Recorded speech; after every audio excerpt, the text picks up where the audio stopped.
So আজি আমি birthday সেলিব্ৰেশন কৰিব কাৰণে গৈ আছো। আজি আমাৰ বন্ধু এজনৰ বাৰ্থডে। এনেকে মই অভিজিত আৰু গুড্ডু একেলগে গৈ আছো। দেন এনেকে ঘৰৰ সন্মুখত আহি পালো। আমি টোটেল 4জন ফ্ৰেণ্ড একলগতে আহিছো। এনেকে গুড্ডু আৰু অভিজিত দৰজা খুলি ভিতৰলৈ গ'ল। নৱজিত আগতে আহি পালে। এবাৰ দুটা কেক কাটি আমি বাৰ্থডে সেলিব্ৰেশন কৰিম। দেন এনেকে দুটা কেক টেবুলৰ ওপৰত। এই পিনে এটা কেক আৰু এই পিনে এটা কেক অভিজিত আনবক্সিং কৰি আছে। ইহিনো আনবক্সিং কৰি বৰ ভাল পায়, গতিকে ইয়াকে আনবক্সিং কৰিব দিলোঁ। এইপিনে আমাৰ বাৰ্থডে বয় ভিডিঅ'লৈ সোমাই গ'ল। চ' লাজতে ইয়াৰ হাঁহি ওলাইও গ'ল। দেন এইপিনে আমাৰ কেকো ৰেডি হৈ গ'ল। বাৰ্থডে বয় ল'জনৰ নামত নয়ন, তো এনেকৈ কেকত হেপী বাৰ্থডে নয়ন বুলি লিখি দিয়া হৈছে।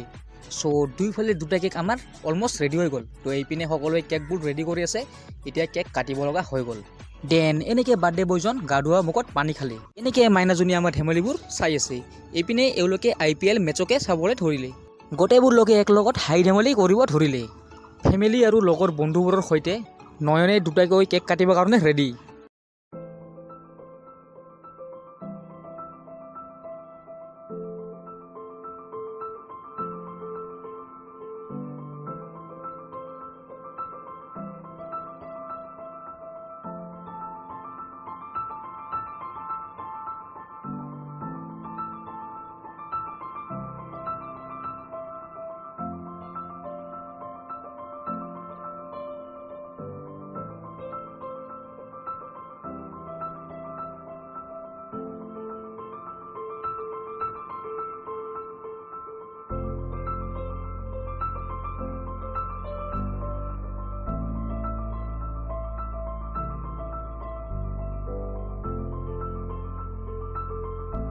জন্মদিনৰ উপলক্ষে নয়নে ঘৰত ডাঙৰৰ পৰা আশীৰ্বাদ ল'বলৈ ধৰিলে।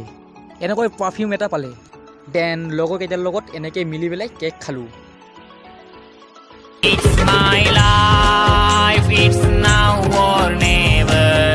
বেচেৰা নাকতে কেক লগাই দিলে লগৰকেইটা মিলি। ইয়াত আজি কেকৰ হোলীহে হৈ আছে। এইপিনে নাকত কেক খানা খানি এইপিনে নৱজিত ভিডিঅ' কৰি আছে। ইয়াৰ কিন্তু দাড়ি কম, কেকৰে দাড়ি বনাই দি আছে।